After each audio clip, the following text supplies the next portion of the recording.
పాప సుగాలి ప్రీతి ఇష్యూ.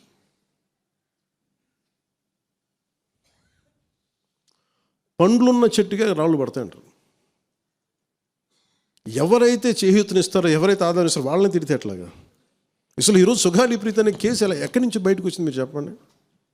ఇలాంటి అన్యాయం జరిగిందని ఎవరికి తెలుసు? ఈ రోజున గత ప్రభుత్వం 2019, 2024లో ఒక ప్రభుత్వం మీద, అప్పుడు ముఖ్యమంత్రి మీద మాట్లాడటానికి అసలు ఎవరికైనా ధైర్యం ఉందా? ఒక ముఖ్యమంత్రిని ఒక మాజీ ముఖ్యమంత్రిని ఆ టైంలో అరెస్ట్ చేస్తే రావడానికి ఎవరు లేరు రోడ్ల మీద. అలాంటి పరిస్థితుల్లో ఓడిపోయి 2 చోట్ల ఓడిపోయి ఉన్న ఒక ఎమ్మెల్యే వాళ్ళ పార్టీకి వెళ్ళిపోతే ఏ మానసిక స్థైర్యం, ఏ ధైర్యం, ఏది ఉంటుంది చెప్పండి ఎవరికైనా? మరి అలాంటి సమయంలో నేను ఒక తల్లి పడ్డ వేదన తీసుకున్నా. నాకే సరదానా 2 లక్షల మంది జనం మధ్యలో నడుచుకుంటూ వెళ్ళి ఆ సమస్యను హైలైట్ చేసి వాళ్ళు సిబిఐకి ఇచ్చారు. సిబిఐకి ఇస్తే మన ఇంటర్నల్ పేపర్ వర్క్ మనకి ఎలా తెలుస్తుంది?